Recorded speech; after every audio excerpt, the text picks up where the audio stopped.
And now let us consider how the law operates in particular instances in the outworking of destiny through deeds and character. First, we will look at this present life, for the present is a synthesis of the entire past. The net result of all that a man has ever thought and done is contained within him. It is noticeable that sometimes the good man fails and the unscrupulous man prospers, a fact which seems to put all moral maxims as to the good results of righteousness out of account.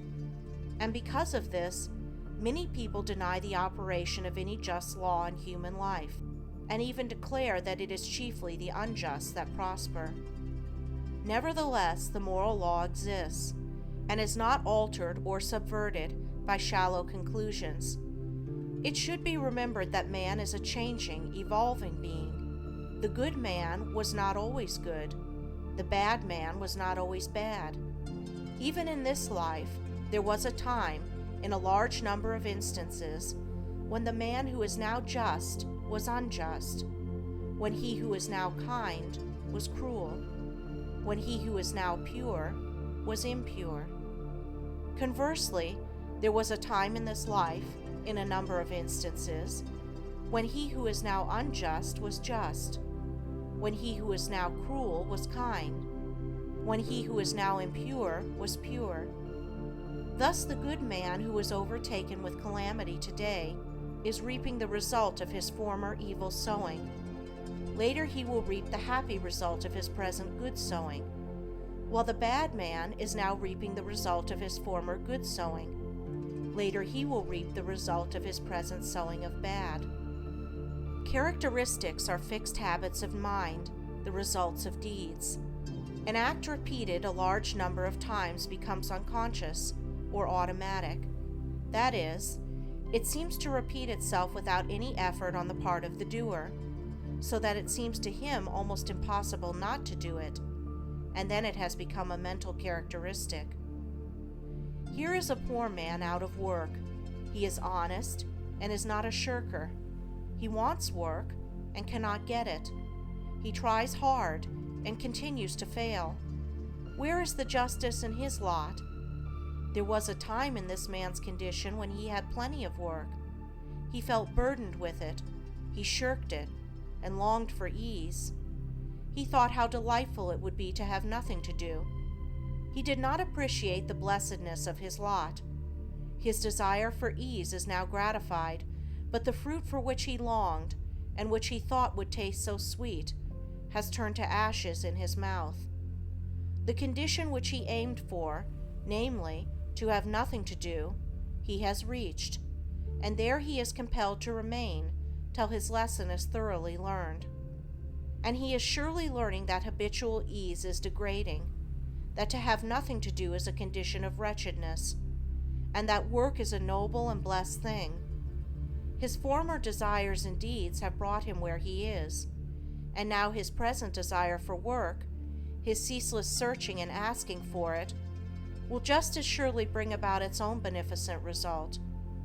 No longer desiring idleness, his present condition will, as an effect, the cause of which is no longer propagated, soon pass away, and he will obtain employment. And if his whole mind is now set on work, and he desires it above all else, then when it comes, he will be overwhelmed with it.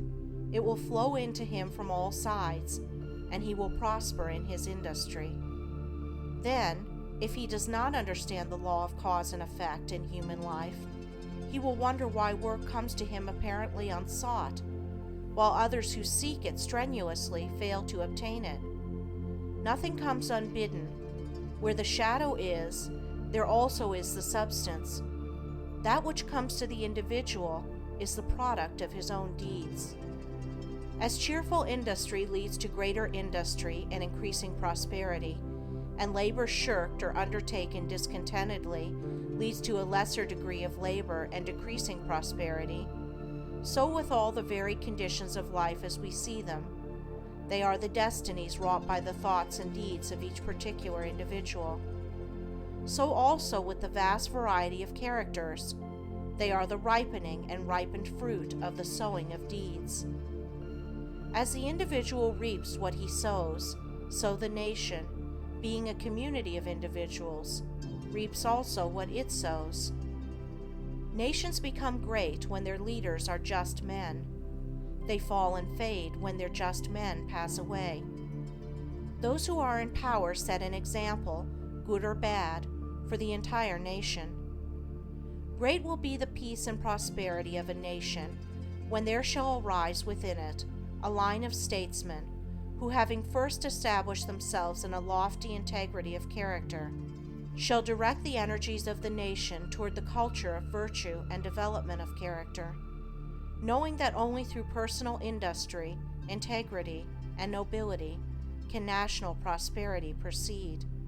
Still, above all, is the great law, calmly and with infallible justice, meting out to mortals their fleeting destinies, tear-stained or smiling, the fabric of their hands. Life is a great school for the development of character, and all, through strife and struggle, vice and virtue, success and failure, are slowly but surely learning the lessons of wisdom. End of Chapter 1. Recording by Andrea Fiore.